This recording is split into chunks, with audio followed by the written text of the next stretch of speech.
I'm Ken Carlson. I have been an attorney helping tenants since 1980.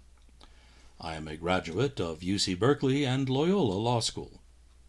I operate the caltenantlaw.com website, where you will find this and other helpful videos. In this video, I want to talk about landlords. I am a landlord myself, it may surprise you to know, although I have specialized in helping tenants with landlord problems for the past 45 years. In college, I studied land economics, business, and political science. Before I was a lawyer, I sold real estate. I used to teach the landlord-tenant law property management course to real estate brokers and salesmen. There's a right way to be a landlord, and it's not by abusing the customers, who are the tenants. If landlords treated their customers like any other kind of business in America, I'd have to find a new specialty in law to practice. But I'm safe. It'll never happen. Keeping the customer happy, maintaining a good relationship, being fair, keeping prices reasonable, maintaining a good reputation, fixing any problem, being honest and transparent are qualities we can't even imagine the typical landlord having. Why should they? They can threaten to take your home away. It's the Middle Ages. Landlords have the best kind of business to own. Housing is a necessity of life, and it's in short supply, with the least amount of risk. All problems are predictable, insured, or self-inflicted. It is highly profitable, with rarely a problem if done correctly. It is what is often called a turnkey business, operating on its own without the need for constant attention. A tenant pays their rent first. All other businesses only get what is left of the tenant's income. Landlords have it made. So why are they so greedy? Landlords raise the rents out of pure greed. They claim that they're just keeping up with the cost of living, but they won't show you their books. Here's the math. At least half of your rent dollar goes to pay the mortgage, which is a fixed cost that doesn't go up. Maybe as much as 40% goes into all operating costs, including management, maintenance, repairs, insurance, taxes, legal costs, and accounting fees. The remainder is profit, at least 10%. If inflation is the reason he claims for raising your rent, he's only talking about the 10% or so of his expenses that are subject to that inflation. That means if all he's doing is passing on his increased costs, that 5% of his 10% is 0.5%. For every $1,000 of your rent, that's only $5. So your rent would go up from $1,000 to $1,005. No big deal. However, he raises your rent by 5% so that his monthly profits go from $100 per thousand to $145, a 45% increase. That's like you getting a 45% raise in your salary on demand. And he does it every year, the same lie over and over.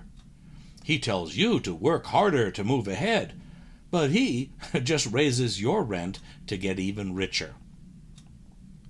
It's part of why raising the minimum wage is a farce. As soon as the minimum wage goes into effect, the landlord raises your rent to take it all, and you're not just back where you were, but paying higher prices everywhere else because of that increase. Unless there is a strict rent control in effect, a minimum wage rent increase hurts the people they say they're helping.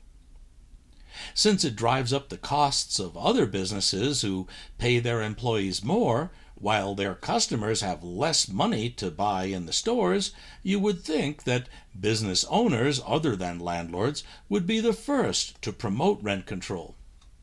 But they don't. Instead, they still think that the free market will correct everything, but it doesn't. If rent controls prevented landlords from taking the wage increases, the tenants would have more money to spend in their stores, and the business owners would make more sales to cover the increase in wages. But they don't see it. Another part of the rent increase picture is the sale of the property. Unlike a house, which is valued by its view, proximity to schools, and its beauty, income property, like an apartment building, is valued as a money-making machine.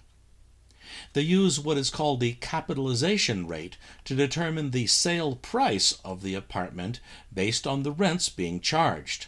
So, if your landlord plans to sell your building to get a bigger one, he first jacks up the rent on everyone to increase his sales price. The new buyer then has a higher mortgage to pay and a slightly higher property tax to pay, so he jacks up the rent too. Is it a nicer building? No. Did you get any increased value for paying more? No. But the old landlord made a killing on the sale, while you get the new landlord saying he's forced to raise the rent. Then we have repairs and maintenance, which the landlord is legally required to do. You'd think that the landlord would want to keep their own property in good shape, and some actually do. But for most landlords, giving you a decent place to live cuts into their profits. So they don't fix anything as long as they can get away with it. It's called slumlording. Saving on repairs doubles their profits. They figure that if you complain about that mistreatment, they'll just evict you and find someone to replace you who is afraid to complain. The lowest rent tenants are the biggest victims of slumlording because they believe they can't fight the landlord, afford to move, or risk being evicted. Your rental agreement has what is called the implied warranty of habitability, that the landlord is required to keep your place in habitable condition. There are also statutes like Civil Code 1941, 1941.1, and Health and Safety Code 17920.3 that require certain things to be done. You also have the right to repair and deduct under Civil Code 1942 to fix things and deduct it from your rent. But the typical lease says that the tenant can't make repairs without the landlord's written consent. It's illegal to say, but landlords get away with fraud like that all the time. Topping it off, after failing to fix things that you requested during your tenancy, the landlords try to steal your security deposit to fix it, claiming that you are somehow responsible. They often claim ridiculous amounts from your security deposit, falsely claiming that you trashed the place, charging you much more than your deposit. The tactic there is to scare you into hiding from the landlord to avoid paying that extra amount, so that they get to steal your entire deposit without risk. It works, so they keep doing it. They may not even fix the things that they stole your deposit for, so that they can use the same trick on your replacement.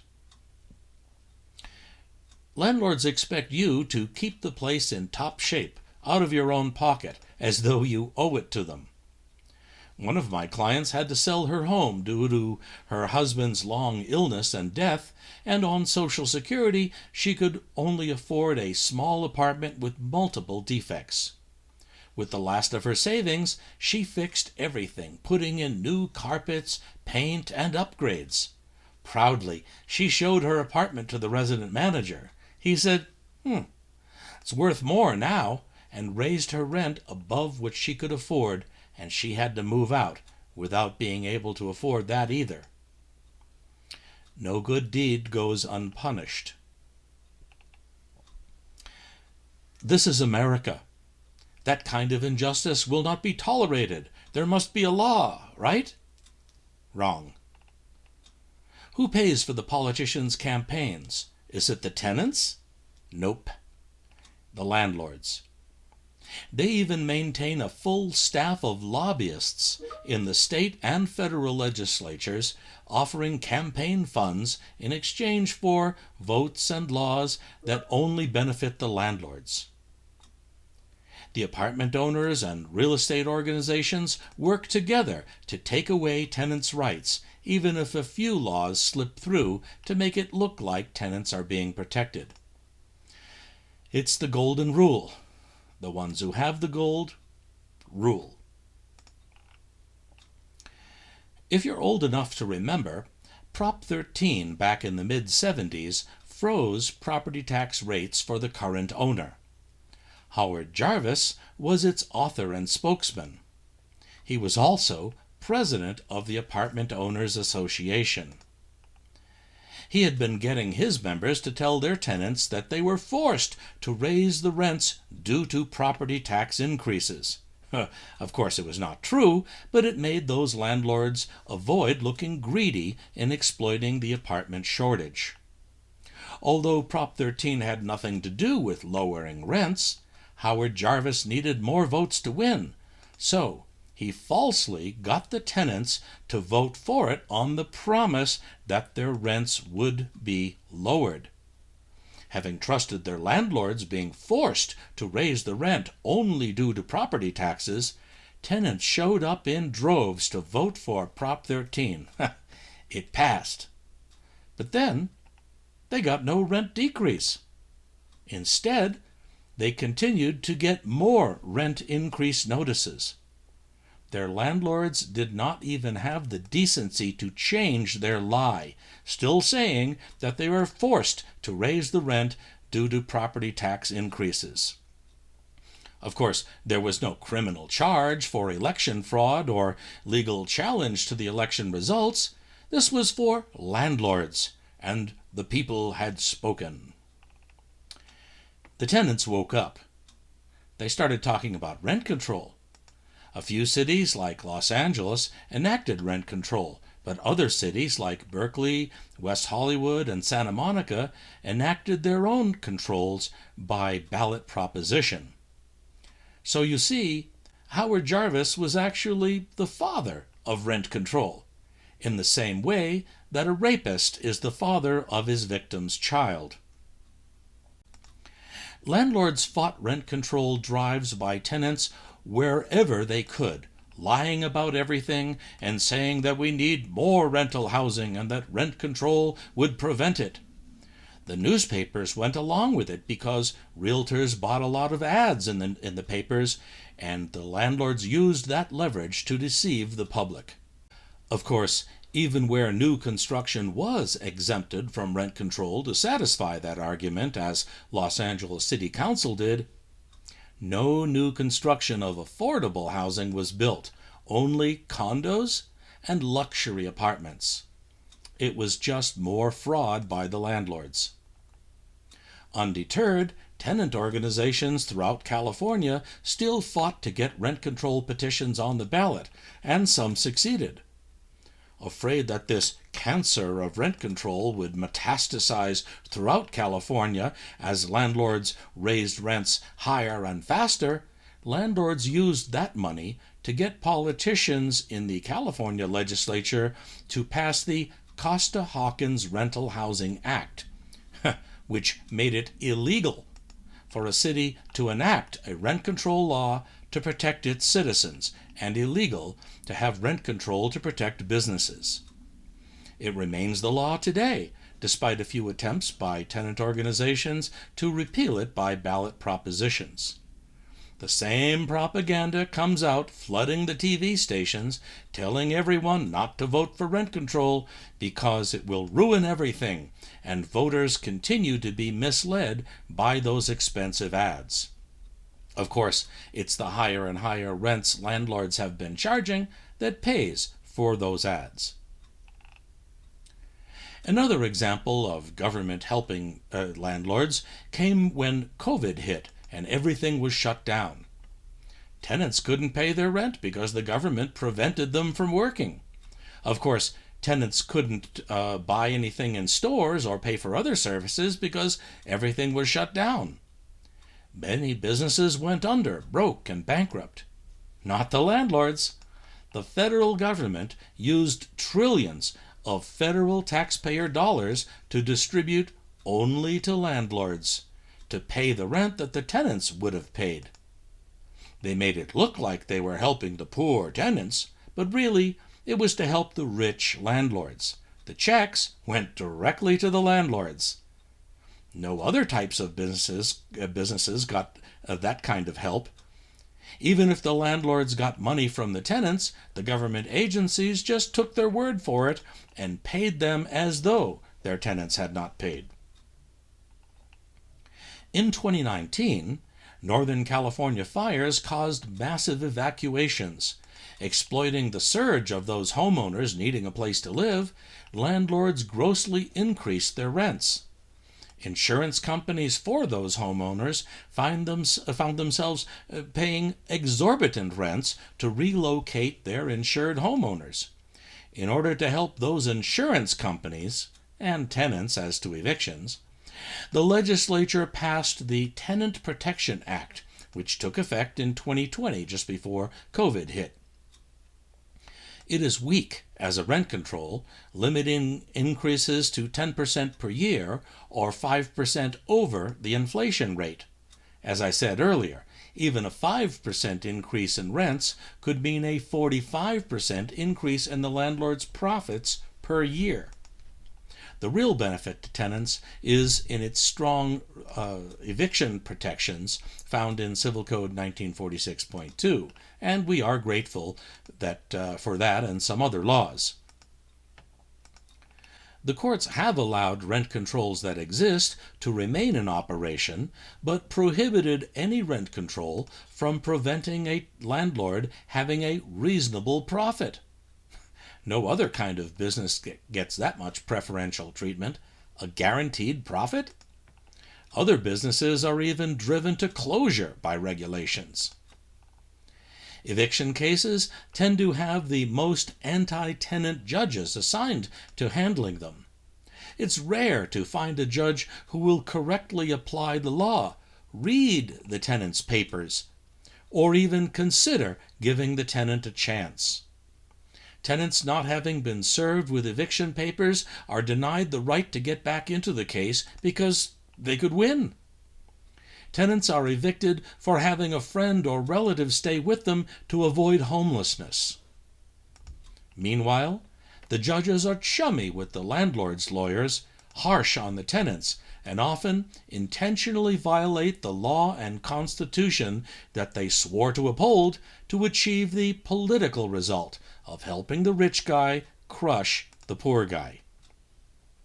I wish it weren't so, but as a lawyer, I do have a duty of honesty and candor with my clients. For 20 years, I also had landlord clients. I saw the preferential treatment for landlords firsthand. A judge can be an ongoing guest at a fancy private club where he hobnobs with the landlords, who then become his friends. Judges are often landlords themselves and emotionally identify as such. You have rights, but if the judges refuse to recognize them or intentionally sabotage your trial as they do, your rights may be worthless without a significant effort to protect and enforce them. Tenants don't have that kind of social pull with the judges. Day after day in court, the judge hears the well-articulated arguments from the landlord's lawyers, with the tenants having no idea what to say and just asking for mercy. If they weren't already anti-tenant by their appointment from a Republican governor, they soon become so. It's only by skillful use of the laws and procedures that tenants even have a chance to win in court. The landlord's argument that free market would solve the entire housing crisis is exposed as fraud by the growing homeless population. Evictions by the thousands that could be avoided continue heartlessly. Landlords love the homelessness issue because they can use it to scare their tenants. Obey me or you'll end up like them, under a blue tarp in the cold. The helping agencies and charities that used to be able to handle the few with those problems have become overwhelmed and cannot begin to provide enough shelter and other aid needed. The local governments send out the police to break up homeless camps because it makes the city look like it's failing, and it is. How stupid are the politicians to give people nothing to lose like that? Really, if homeless people committed crimes in order to be arrested, they could be housed in a warm jail, sleeping on a real mattress instead of concrete, be fed 3 meals a day, bathe regularly, have a toilet, get free medical care, their personal property protected from theft, and live much better than they were on the street. That could be at a much higher cost to the city than merely providing such decent housing services, food, and job training to get them back on their feet. It hasn't happened yet, but it will. A good deal of the problem here is that tenants generally don't vote. You are disenfranchised in the sense that none of the candidates want to help tenants because they don't want to lose their landlord financial backers, while tenants have no reason to vote for this or that candidate because they're all against tenants and favor the landlords. When tenants don't vote, it shows up in the voting precinct maps, where an apartment district shows a low percentage of voters turning out. There is a high percentage of voters in the homeowner areas. If the politician needs the votes to win, they don't waste their time appealing to tenants who won't show up and vote for them.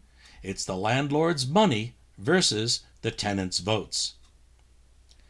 City council elections make the biggest difference because only a small percentage of people show up and vote.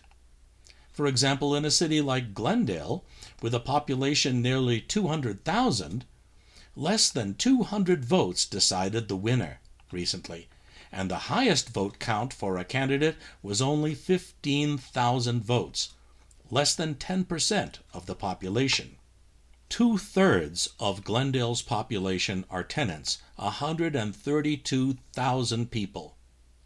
If only 11% of those tenants had voted for 3 pro-tenant candidates, they could have swept the election, taken over the majority of city council, and enacted strong tenant laws. Instead, they stayed home, didn't vote, and are now suffering even more. Even in normal elections, 2 candidates may be neck and neck in a race, and they just need a few more votes. If they look at the precinct maps and see that the number of voters in the apartment areas of the city has increased, they have their plan. They add to their campaign that tenants need help, and they will do that. Tenants hear that, vote for him, and he wins. The next election, more candidates will be pitching the tenant help argument, and those who do run on that plank will be monitored to see if they fulfill their promises. It starts an upward spiral where tenants, seeing that there is finally someone to vote for, show up and vote for them. It doesn't happen on its own. You need to vote.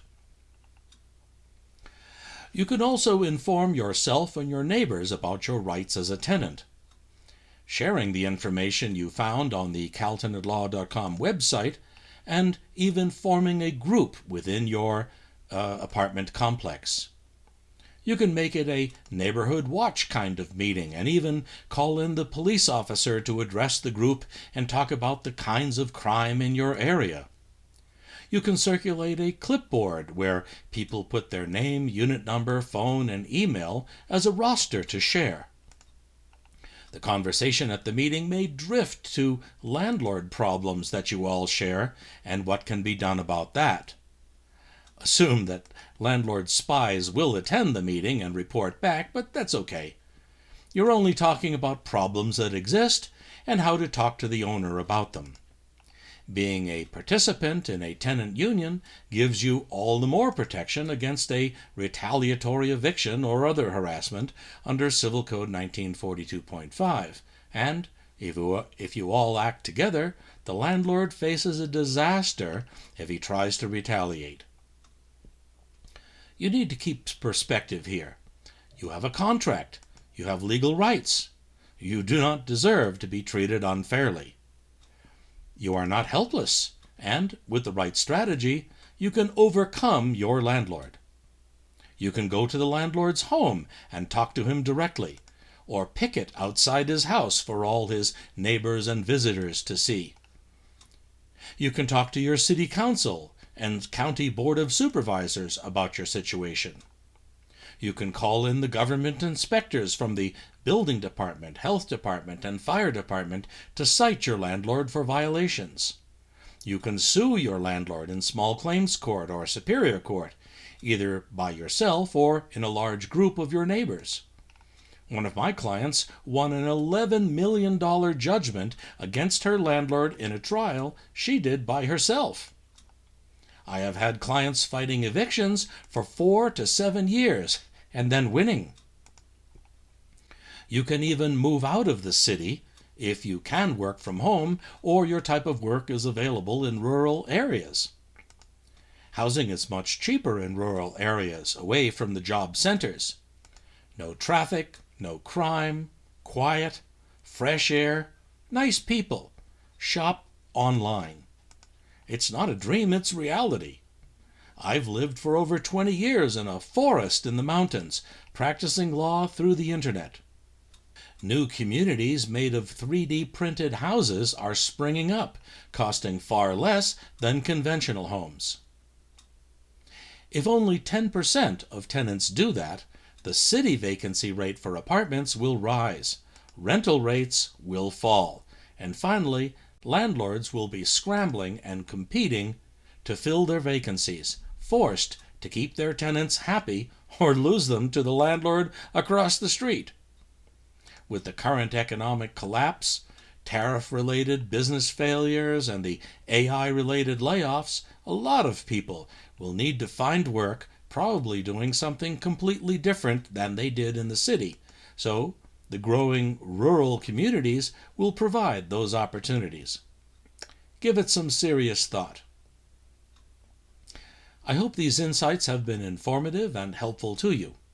Please check out the other videos available in caltenantlaw.com. Let us know if we can help you further.